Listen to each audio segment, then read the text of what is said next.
Hello बच्चा party, कैसे हैं आप लोग। चलिए आज करंट इलेक्ट्रिसिटी के अगले लेक्चर में हम लोग बढ़ते हैं और आज फ्रेश टॉपिक पढ़ना है जिसका नाम है करंट डेंसिटी। करंट डेंसिटी किसे कहते हैं? इसके पहले इलेक्ट्रिक करंट कैसे डेवलप करता है, उसका डायरेक्शन क्या है, एसटीडी करंट कैसे ऑब्टेन करते हैं, इलेक्ट्रॉन्सों की ड्रिफ्ट वेलोसिटी क्या है, ड्रिफ्ट वेलोसिटी का expression, mean free path, relaxation time वगैरह वगैरह, इन सारे टॉपिकों को पिछले कुछ लेक्चरों में हम लोगों ने बात किया है। जो लोग डायरेक्ट इस वीडियो को देख रहे हैं, मैं नीचे डिस्क्रिप्शन बॉक्स में पिछले सारे लेक्चर का लिंक दे दूंगा इस चैप्टर का। आप लोग उन सारे लेक्चरों को पार्ट बाय पार्ट देख कर आइए, फिर आपको ये वीडियो भी आपको समझ में आएगा, बिकॉज कि बहुत सारे ऐसे कॉन्सेप्ट हैं प्रीवियस लेक्चर के जो इसमें इस्तेमाल होंगे। तो आइए सबसे पहले आज का जो टॉपिक है उससे स्टार्ट करते हैं। आज का टॉपिक है करंट डेंसिटी। तो सबसे पहले हेडिंग लगाइए करंट डेंसिटी पर। करंट डेंसिटी, हिंदी मीडियम वाले जो बच्चे हैं वो इसको लिखेंगे धारा घनत्व। धारा घनत्व, धारा घनत्व इसको कहते हैं, धारा घनत्व, करंट डेंसिटी। पहले इसको समझते हैं कि करंट डेंसिटी है क्या। अगर ये कोई कंडक्टर है,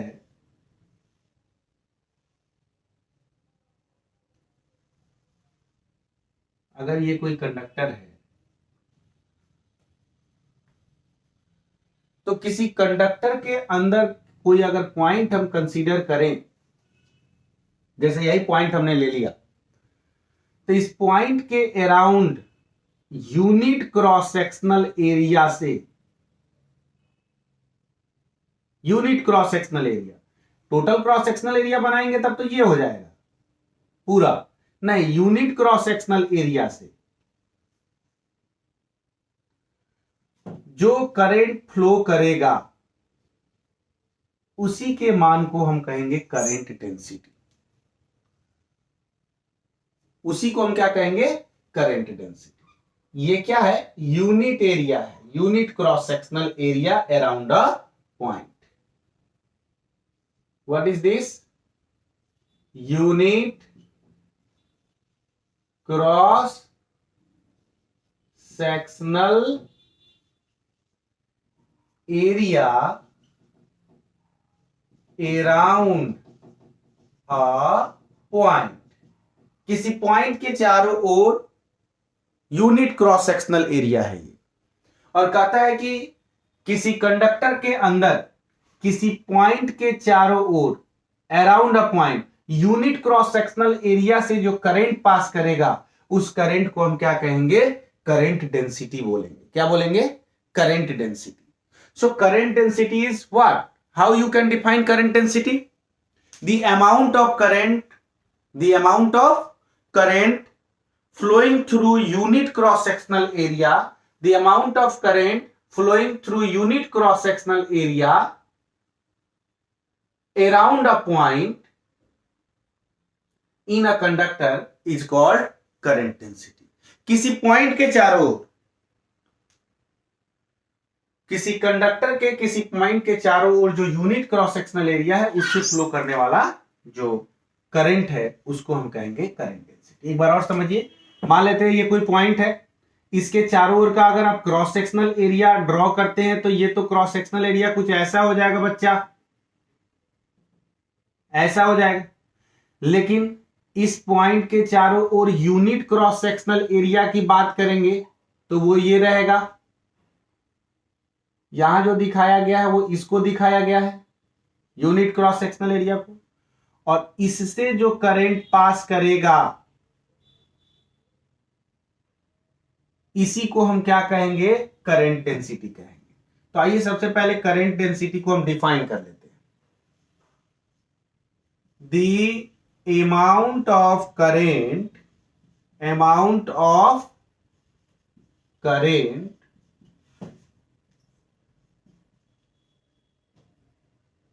passes through unit cross sectional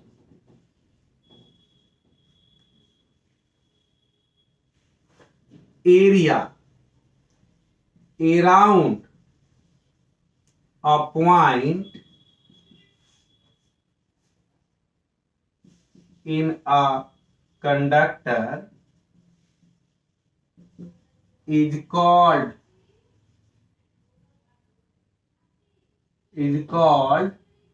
current density. current density उसे हम करंट डेंसिटी बोलेंगे, ठीक है ना, उसे हम क्या बोलेंगे, करंट डेंसिटी बोलेंगे। तो डिफिनेशन क्लियर है।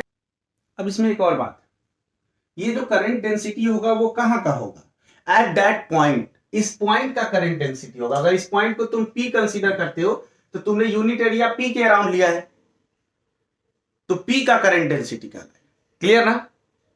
तो current density at that point, is it clear, ठीक है ना, समझ रहे हैं, फिगर क्लियर हो रहा है। एक बार और बना दें, समझिए, ये कोई कंडक्टर है, इस कंडक्टर के अंदर ये कोई पॉइंट्स हो गया, इस पॉइंट का नाम सपोज दैट कि P है।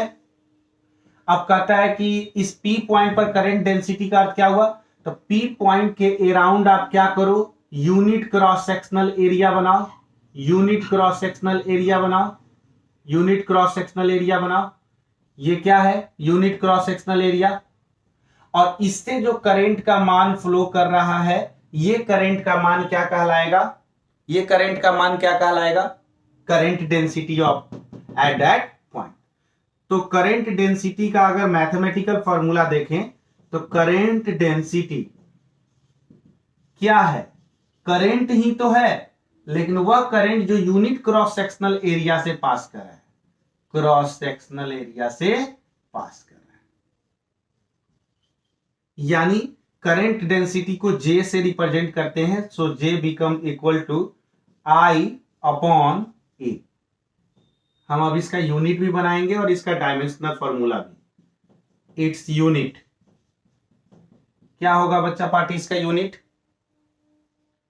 करंट का एम्पियर और एरिया का मीटर स्क्वायर, ऊपर जाएगा तो per metre square. It's dimensional formula,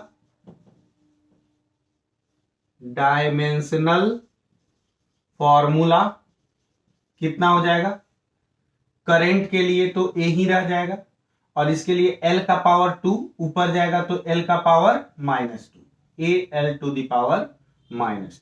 ये इसका डायमेंशनल फॉर्मूला हो गया। तो ये करंट डेंसिटी का कॉन्सेप्ट था। Current density means unit cross sectional area से पास करने वाला करंट का मान। डेंसिटी अपने आप में क्लियर कर रहा है, करंट की डेंसिटी है, किसकी डेंसिटी है, करंट की। तो current passes through unit cross sectional area around a point in a conductor. अब हम देख रहे हैं कि करंट डेंसिटी में I इन्वॉल्व है और I का रिलेशन हम VD के साथ देखे थे, ड्रिफ्ट वेलोसिटी के साथ देखे थे। इसका अर्थ यह है कि अगर हम चाहें तो करंट डेंसिटी का भी रिलेशन किसके साथ ले सकते हैं, ड्रिफ्ट वेलोसिटी के साथ। तो आइए एक छोटा सा यहां हेडिंग लगा लेते हैं,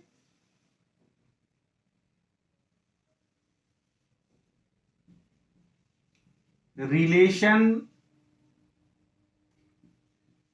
between current density and drift velocity. Current density और ड्रिफ्ट वेलोसिटी में रिलेशन ये देखना है अभी। आजा बच्चा, हमें अच्छी तरह से मालूम है कि J is equal to I upon A, और you can write here J is equal to I के जगह पर NE A VD upon A।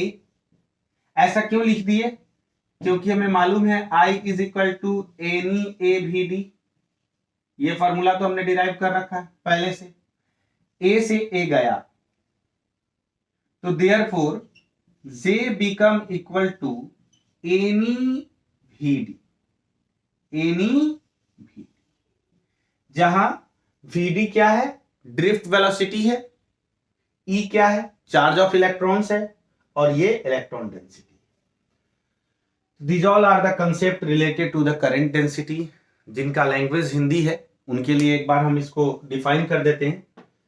अभी करंट डेंसिटी का डिफिनेशन करता है कि the amount of current passes through unit cross sectional area around a point in a conductor is called current density at that point. कहता है कि किसी बिंदु के, ऐसे बोलो कि किसी चालक के अंदर, हिंदी लैंग्वेज वाले समझ लीजिए बात को, किसी चालक के अंदर किसी बिंदु के चारों ओर एकांक अनुप्रस्थ काट से गुजरने वाले विद्युत धारा के मान को धारा घनत्व कहते हैं। किसी चालक के अंदर किसी बिंदु के परितः एकांक अनुप्रस्थ काट से गुजरने वाले विद्युत धारा के मान को धारा घनत्व कहते हैं। आप इसको रिपीट करके और डिफाइन कर लीजिएगा। इंग्लिश का डिफिनेशन तो आपके सामने है और हिंदी में आप डिफाइन कर लीजिएगा। आई थिंक कि करंट डेंसिटी का कॉन्सेप्ट क्लियर हो रहा होगा। और इसी कॉन्सेप्ट के कारण हमने बोला था बिगनिंग में कि आप पीछे का लेक्चर देख कर आइए। जो डायरेक्ट इस वीडियो को देख रहे हैं उनको परेशानी हो रही होगी, ये बात हम समझ रहे हैं। तो आपको परेशानी इसलिए हो रही है क्योंकि आप पिछला लेक्चर देख के नहीं आए। पिछला लेक्चर देख के आइए, आपको 1% भी कहीं से कोई दिक्कत नहीं होगा। अब यहां पर हमने आई की जगह पे एनी है वीडी कैसे ला दिया, तो बच्चा सिर्फ इसी को हमने डिराइव नहीं किया बल्कि वीडी क्या है, उसका कॉन्सेप्ट क्या कहता है, फिर ड्रिफ्ट वेलोसिटी का डिफिनीशन और उसका डेरिवेशन, और उसके बाद ड्रिफ्ट वेलोसिटी का करंट के साथ रिलेशन, और तब आज करंट डेंसिटी के साथ रिलेशन लेकर आए। तो पीछे के सारे लेक्चर को पार्ट बाय पार्ट देखिएगा, आपको अच्छे तरीके से सब समझ में आ जाएगा। और एक लेक्चर हमारा है ड्रिफ्ट वेलोसिटी का अलग, आई थिंक कि 3rd या 4th लेक्चर है, तो उसका लिंक हम डिस्क्रिप्शन बॉक्स में दे देंगे, या फिर आप जाकर सर्च कीजिए यूट्यूब पर ड्रिफ्ट वेलोसिटी या concept of drift velocity bye Saurabh physics या सौरभ श्रीवास्तव सर, तो वहां पर आ जाएगा आपको। और ड्रिफ्ट वेलोसिटी का कॉन्सेप्ट आप देखिए और उसके बाद इस कॉन्सेप्ट को देखिए तो आपको समझ में आएगा। तो I think it is okay. Current density का कॉन्सेप्ट समझ में आ गया। अब आइए इस पर कुछ न्यूमेरिकल प्रॉब्लम कर लेते हैं। पहले आप नोट करके यहां तक आइए। चलिए न्यूमेरिकल की बारी है। उसके पहले एक बार जो करंट डेंसिटी का फॉर्मूला है उस पर एक बार फोकस करें। हमारे पास J इज इक्वल टू आ गया है I/A। अब यहां देखने वाली बात यह है कि A क्रॉस सेक्शनल एरिया है और एरिया वेक्टर बोले इसको, तो यह एक वेक्टर क्वांटिटी है, और यहां J भी एक वेक्टर क्वांटिटी है। लेकिन I क्या है? Scalar quantity. पहले ही क्लियर हो चुका है कि करंट क्या होता है, स्केलर क्वांटिटी होता है। तो अब करंट तो स्केलर क्वांटिटी है, बल्कि बाकी जो रिमेनिंग दो है वो vector quantity. So this can be written as, so in the term of vector it can be written as, देखिए कैसे लिखा जा सकता है, I is equal to vector J dot vector A। अब बोलोगे सर डॉट कैसे डाल दिए? हमें मालूम है कि दो वेक्टरों का डॉट प्रोडक्ट ही स्केलर क्वांटिटी देता है, और यहां जो आउटपुट हमें मिला है वो स्केलर क्वांटिटी है, यानी निश्चित रूप से इन दोनों का ये क्या होगा, डॉट प्रोडक्ट के बराबर हो, इन दोनों के डॉट प्रोडक्ट के बराबर हो। तो ये हमारे पास करंट का एक फॉर्मूला आ गया। न्यूमेरिकल प्रॉब्लम में इसका इस्तेमाल हो सकता है। अच्छा, फॉर ए स्मॉल, ऐसे लिखते हैं, now current for a small area DA। अब DA एरिया के लिए अगर आपको लिखना हो करंट का मान तो आप कैसे लिख सकते हैं? So this become DI is equal to vector J dot vector DA, और this can be written as DI is equal to vector J, तो J dot DA cos theta. D cos theta कैसे आ गया? कोई बताएगा D cos theta कैसे आ गया? क्योंकि डॉट प्रोडक्ट में हमें मालूम है कि डॉट दो वेक्टरों का जब हम डॉट प्रोडक्ट करते हैं तो वहां कॉस थीटा से मल्टीप्लाई होता है। 11th क्लास में वेक्टर में आपने पढ़ा होगा। तो ये छोटे एरिया के लिए हो गया। अब छोटे एरिया के लिए जब भी हम यूज करना चाहें या डिफरेंशियल फॉर्म में, तो हम ये एक्सप्रेशन यूज कर सकते हैं। और इस एक्सप्रेशन से अगर हमको होल एरिया के लिए नाउ क्या again current through whole surface area क्या करेंगे? तो इंटीग्रेट कर देंगे, इंटीग्रेट हो जाएगा। तो डी आई इंटीग्रेट हो जाएगा तो क्या बन जाएगा? आई। और यहां इंटीग्रेशन हो जाएगा किसका? J dot D A cos theta whole area के लिए। तो इस तरीके से डिफरेंशियल फॉर्म से भी हम होल एरिया के लिए करंट को कैलकुलेट कर सकते हैं। तो इन फॉर्मूला को भी दिमाग में रखना है। और अब आइए हम लोग इस पर न्यूमेरिकल प्रॉब्लम कुछ करते हैं, देखते हैं कुछ अच्छे लेवल के और छोटे छोटे न्यूमेरिकल से स्टार्ट करेंगे और अच्छे लेवल तक न्यूमेरिकल बनाएंगे। चलिए एक न्यूमेरिकल करंट डेंसिटी पर कहता है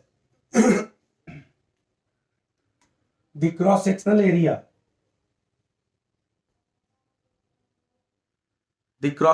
area of a wire is इतना मीटर स्क्वायर। तो न्यूमेरिकल बनाने का तरीका वही है कि सबसे पहले गिवन दैट लिख ही लिया जाए। इससे हमको एक आउटलाइन मिलता है कि आगे हमको क्या करना है। तो क्रॉस सेक्शनल एरिया दे दिया है 1.0 into 10 to the power -7 per metre square cross sectional area. And density of their free electrons, अच्छा फ्री इलेक्ट्रॉन डेंसिटी भी दे दिया है 2 into 10 to the power 28 per metre cube. Current passes through the wire से current कितना pass कर रहा है? 3.2 एम्पियर का। और हमें करंट डेंसिटी निकालनी है और साथ ही साथ ड्रिफ्ट वेलोसिटी निकालनी। चलिए बच्चा, काफी आसान है, हो जाएगा। खुद से ट्राई करो, वीडियो पॉज करके खुद से ट्राई करो।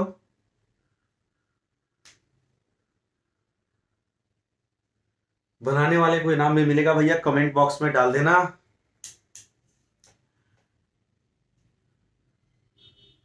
अपना अपना आंसर। सर थोड़ी देर में तो आप ही बना दीजिएगा, तो फिर आंसर तो कैसे डालेंगे? मैच चीटिंग करके डाल देना, इसी आंसर को उठा के कमेंट बॉक्स में डाल देना। चलिए ट्राई कर लिए हैं तो देखा जाए। करंट डेंसिटी निकालना तो काफी आसान हो गया। Current density is current passes per unit cross sectional area. तो करंट का मान हमें मालूम ही है और क्रॉस सेक्शनल एरिया मालूम ही है, तो फटाफट कैलकुलेट हो जाएगा। कोई भी कैलकुलेट कर लेगा। बच्चा पार्टी मेरे यहाँ का तो बहुत होशियार है। बोले बोले ये फार्मूला तो सबके दिलो दिमाग में बैठा हुआ है।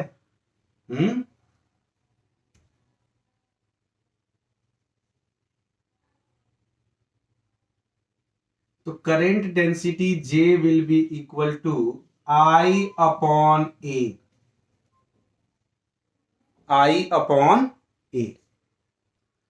यही फॉर्मूला है ना, I अपॉन A।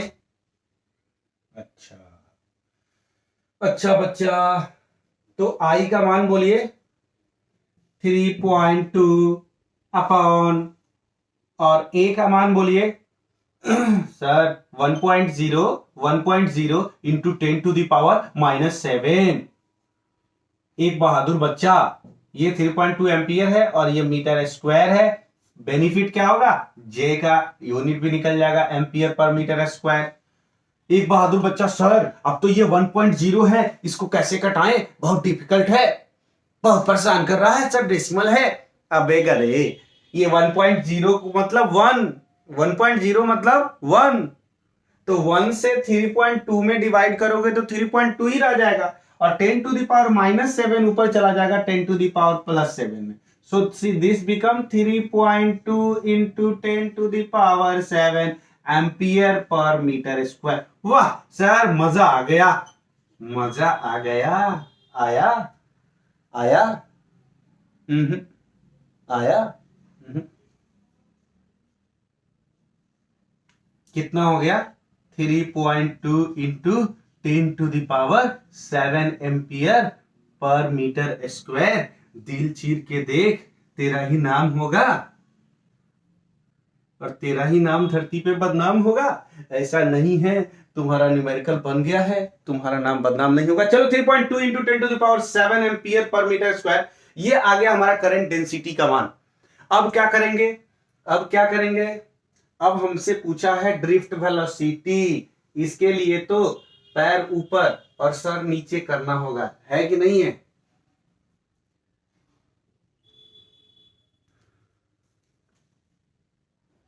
और इस दिल में क्या रखा है? ड्रिफ्ट वेलोसिटी का फॉर्मूला छुपा रखा है कि नहीं है? आप लोग के दिल में तो दूसरा दूसरा चीज छुपा रहता है। बच्चा कह रहा सर छुपाने के लिए यही चीज है, ये आपके दिल में छुपा रहता है ड्रिफ्ट वेलोसिटी का फॉर्मूला। हम लोग के दिल में तो दूसरी बात छुपा है। चलिए भैया देखिए, और इस दिल में क्या रखा है? ड्रिफ्ट वेलोसिटी का फॉर्मूला करंट डेंसिटी के साथ छुपा रखा है। तो क्या होता है ड्रिफ्ट वेलोसिटी का फॉर्मूला करंट डेंसिटी के साथ? आपको मालूम है, पिछले ही क्लास में निकाले हैं।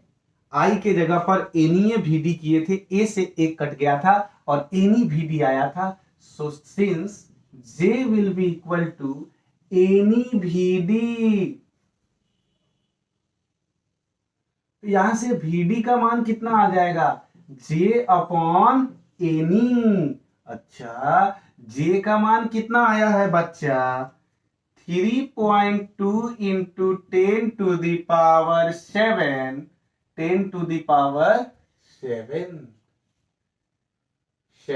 अपॉन, और करंट डेंसिटी का मान कितना है बच्चा पार्टी? करंट डेंसिटी का मान है 2 इंटू 10⁻28 और charge of electron you know very well 1.6 into 10⁻⁻19। इसको कैसे आप भूल सकते हैं? इसको तो बिल्कुल नहीं भूल सकते, है कि नहीं है? अब इनको अगर आप कटाते हैं तो आंसर कितना आएगा? खुल्जा सिमसिम, कितना आएगा? तो देख लेते हैं बच्चा। -19 और इधर है +28, तो यहां से बच गया 9, नीचे आएगा 9 तो ऊपर जाएगा -9, -9 में से 7 चला जाएगा तो -2। कितना आया? 10⁻⁻2 मीटर पर सेकेंड। सर ये कैसे हो गया? नहीं, ऐसा नहीं हो सकता। क्यों नहीं हो सकता भैया? देखिए ना, 1.6 में 2 से मल्टीप्लाई करिएगा 1.6 में इसीलिए बोला ना कि आपके दिल में क्या क्या रहता है, इसको छुपा के रखिए ना, फॉर्मूला को, डेरिवेशन को, कॉन्सेप्ट को, तब ये सब हो जाएगा। आप लोग तो दूसरे चक्कर में रह रहे हैं आजकल, सब समझ में आ रहा है। लॉकडाउन में मोबाइल का गलत फायदा उठाया जा रहा है। सौरभ सर का वीडियो आधा घंटा, बाकी ... 1.6 इंटू 2, ये 3.2 हो जाएगा। तो 3.2 से 3.2 गया। अब ये 10, ये दोनों पावर को सॉल्व करेंगे तो नीचे 10⁻9, ऊपर जाएगा 10⁻�9 में से 7 गया 10⁻2 मीटर पर सेकेंड। ये ड्रिफ्ट वेलोसिटी आ गया। वाह, मजा आ गया सर, मजा आया। लूट लो, मजा लूट लो। चलो आओ यहां तक। बिहार बोर्ड वाले बच्चे, हिंदी मीडियम समझ में आ रहा है? अच्छे से समझ में आ रहा है? एक कंडक्टर था, इसका क्रॉस सेक्शनल एरिया दे दिया था इतना, इससे जो इलेक्ट्रॉन्स जा रहे हैं उनकी डेंसिटी दे दी थी इतनी, और इससे करंट कितना पास किया था? 3.2 एम्पियर का, और आपसे पूछ दिया था ड्रिफ्ट वेलोसिटी और करंट डेंसिटी। अभी आप करंट डेंसिटी यानी धारा घनत्व का फॉर्मूला पढ़े थे, आप उसी का इस्तेमाल करते हुए यहां तक आइए। एक और क्वेश्चन करते हैं, यहां तक आइए। चलिए, वो न्यूमेरिकल तो गया, अब एक नया न्यूमेरिकल आपके पास है। इस पर ध्यान देते हैं। क्वेश्चन कहता है कि the electron density of free electrons in a wire is इतना। अच्छा, इलेक्ट्रॉन डेंसिटी दे दिया है बिहार बोर्ड वाले बच्चे, धारा घन सॉरी इलेक्ट्रॉन घनत्व तो दे दिया है, इलेक्ट्रॉनों का घनत्व तो दे दिया है, और ड्रिफ्ट वेलोसिटी भी क्वेश्चन में दी हुई है, और आपसे करंट डेंसिटी जे पूछ दिया। सबसे पहले गिवन दैट दिया क्या है, इलेक्ट्रॉन डेंसिटी 2 इंटू 10⁻28 पर मीटर क्यूब, और ड्रिफ्ट वेलोसिटी दे दिया बच्चा पार्टी 1.0 सेंटीमीटर पर सेकेंड। यहां गड़बड़ है, गोलमाल है। क्या गोलमाल है कि यूनिट में गड़बड़ी है, ये तो एसआई में है लेकिन यहां सेंटीमीटर दिख रहा है। क्या करें, इसको मीटर में कन्वर्ट करें। मीटर में कन्वर्ट करेंगे तो ये हो जाएगा 10⁻⁻2 मीटर पर सेकेंड। 1.0 cm का मतलब क्या हुआ, 1 cm, तो 100 से डिवाइड करेंगे तभी तो ये सेंटीमीटर किस में जाएगा, मीटर में। तो 10⁻2 पर जाएगा तो 10⁻⁻2। क्लियर है ना, क्लियर है ना। अब आपको क्या चाहिए, करंट डेंसिटी। करंट डेंसिटी का आपके पास दो फॉर्मेट है, दो फॉर्मूला है। एक current density J equal to I upon a, उसके लिए करंट और क्रॉस सेक्शनल एरिया मालूम होना चाहिए। ना कहीं करंट की चर्चा है और ना कहीं क्रॉस सेक्शनल एरिया की चर्चा है, यानी I अपॉन ए फॉर्मूला का यूज आप नहीं करेंगे। तो अब क्या करें, ड्रिफ्ट वेलोसिटी के टर्म में, ड्रिफ्ट वेलोसिटी दिया हुआ है, ड्रिफ्ट वेलोसिटी के टर्म में आपको फॉर्मूला याद होगा, I equal to NEA VD में से ए कट गया था, तो एनी वीडी, एनी वीडी। तो since J is equal to NeVd, J will be equal to N के जगह पर इलेक्ट्रॉन डेंसिटी 2 इंटू 10⁻28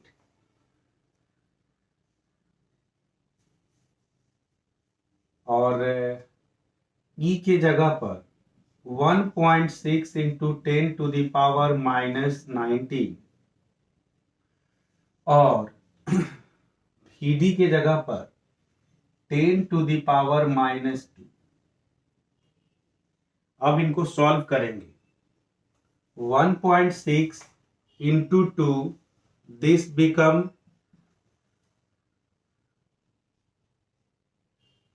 3.2 इंटू 10⁻, कितना होगा, तो 19 और 2 21, तो 28 में से 21 चला जाएगा तो ये बचेगा 10⁻7।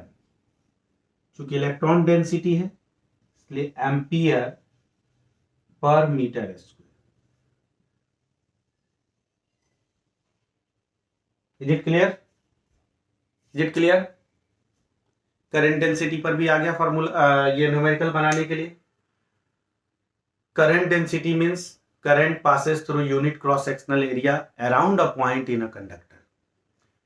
किसी चालक के अंदर किसी बिंदु के परितः एकांक अनुप्रस्थ काट से प्रवाहित धारा के मान को धारा घनत्व कहते हैं। धारा घनत्व को किससे रिप्रेजेंट करते हैं, J से।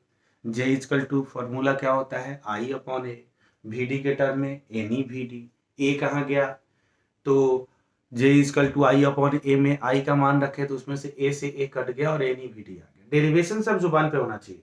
अगर किसी बच्चा का तक न्यूमेरिकल नहीं बनता सर न्यूमेरिकल नहीं बनता। अगर थ्योरी स्ट्रांग है, थ्योरी पे कमांड है और अच्छे एक्सप्लेनेशन के साथ आप थ्योरी को पढ़े हैं तो न्यूमेरिकल बनेगा। आपकी थिंकिंग एबिलिटी सही होनी चाहिए, आपका सोच उस लेवल का होना चाहिए। अब बात समझिए ना, आप अपने लेवल में यह बात सोचिए कि अगर आपको ककहारा नहीं आता है और आप कलम लिखने बैठ गए, कुर्सी लिखने बैठ गए, तो कैसे कर पाइएगा, नहीं कर पाइएगा। आपकी थिंकिंग एबिलिटी ही उतनी नहीं होगी, उस लेवल की नहीं होगी। तो सबसे पहले हम थ्योरी को जानकर, थ्योरी को परखकर और अच्छे से उस अपना अंडरस्टैंडिंग थ्योरी के प्रति बनाते हैं। और जब आपका एक अच्छा अंडरस्टैंडिंग, एक पकड़ बन जाता है थ्योरी पर, तो न्यूमेरिकल पे सोचने के लायक हो जाते हैं। Numerical is nothing, it is just a way to check your concept on respective topic. जो भी रिस्पेक्टिव टॉपिक है उस पर आपके कॉन्सेप्ट को चेक करने के लिए न्यूमेरिकल प्रॉब्लम दिया जाता है कि आप कितने लेवल में उस टॉपिक को जान पाए, कितना करीब से जाके उस टॉपिक को महसूस करें। तो फिजिक्स महसूस करने का चीज है। अगर आप महसूस करते हैं, आपका इमेजिनेशन पावर सही है, अब न्यूमेरिकल पढ़ते हैं तो इमेजिनेशन भी होना चाहिए आपका साथ साथ। बोला क्या वायर, तो एक वायर का इमेजिनेशन आपके ब्रेन में आना चाहिए। अब वायर बोल रहा है और आप कोई और चीज इमेजिन कर रहे हैं, तो फिर कहां से आप क्वेश्चन कर पाइए। तो इमेजिनेशन उस लेवल का होना चाहिए कि आप जहां तक गए नहीं है उस लेवल तक भी आप कॉन्सेप्ट को इमेजिन कर सके। अगर अकॉर्डिंग टू क्वेश्चन इमेजिनेशन आपका सही रहा तो आप क्वेश्चन बना लेंगे, क्योंकि कॉन्सेप्ट आपके पास पहले से। इसलिए मैं बोलता हूं कि थ्योरी पर विशेष तौर पे ध्यान दीजिए। अगर थ्योरी आपकी बहुत अच्छी होती है तो न्यूमेरिकल पे कमांड आपका 100% बनेगा, कहीं से कोई दिक्कत नहीं है। अदरवाइज अगर आप सिर्फ न्यूमेरिकल के चक्कर में पढ़िएगा, थ्योरी आपके पास नहीं है, तो आपको परेशानी ज्यादा होगी, पढ़ाई से आपका डेविएशन होगा, हार्ड लगेगा कॉन्सेप्ट सब, ऐसा लगेगा कि नहीं ये तो हमसे हो ही नहीं सकता है। हर न्यूमेरिकल, कॉम्पिटिटिव लेवल का न्यूमेरिकल भी आसान है, लेकिन उसके लिए उस लेवल की थ्योरी आपको जाके पढ़नी पड़ेगी। आप मार्केट का कोई भी पब्लिकेशन उठाइए, अगर आप मतलब हार्ड से हार्ड किताब जिसको आप बोलते हैं उठाइए, उस लेवल के न्यूमेरिकल को करने के लिए, जेई मेन या एडवांस लेवल के न्यूमेरिकल को करने के लिए एडवांस लेवल की थ्योरी चाहिए आपको उस टॉपिक पर। एक ही इलेक्ट्रिक करंट बच्चे को 10th क्लास में भी पढ़ाया जाता है, फिर 12th क्लास में भी पढ़ाया जाता है, दोनों के स्टैंडर्ड में अंतर है कि नहीं है। अब इस लेवल की थ्योरी चाहिए 12 लेवल का क्वेश्चन बनाने के लिए, वैसे ही कॉम्पिटिटिव लेवल का क्वेश्चन बनाने के लिए कॉम्पिटिटिव लेवल की थ्योरी चाहिए। तो जब तक आप थ्योरी पे कमांड नहीं बनाएंगे, फिर आपका न्यूमेरिकल में फ्लो नहीं आएगा। इसलिए न्यूमेरिकल से डरे नहीं, सारे लेक्चर की थ्योरी को अच्छे से पढ़े, और टॉपिक वाइज न्यूमेरिकल तो मैं बोर्ड पे करवाता ही, उसको साथ में लेते हुए चले। और फिर एक बार आगे चल के मैं लाइव स्ट्रीम में भी आऊंगा चैप्टर एंड होने के बाद, तो उसमें आपका जो भी समस्या होगा हम लोग फेस टू फेस देख के उसको सॉल्व करें। तो आई थिंक कि यहां तक का कॉन्सेप्ट क्लियर हो गया होगा कि करंट डेंसिटी क्या है, करंट डेंसिटी कहते किसको है, और करंट डेंसिटी का ड्रिफ्ट वेलोसिटी के साथ रिलेशन क्या है। ये टॉपिक आपका क्लियर हो गया, इस पे न्यूमेरिकल भी क्लियर हो गया। और भी आपके पास जो भी बुक्स हैं उसमें से करंट डेंसिटी पर न्यूमेरिकल, या फिर इसके पहले जो भी इलेक्ट्रिक करंट का कॉन्सेप्ट आपको दिया गया है, ड्रिफ्ट वेलोसिटी का कॉन्सेप्ट आपको दिया गया है, उस पर जो भी न्यूमेरिकल बन सकता है उसको बनाइए और उसको सॉल्व करने का प्रयास कीजिए। आज के इस लेक्चर में इतना ही रहने देते हैं। बहुत बहुत धन्यवाद। Thank you.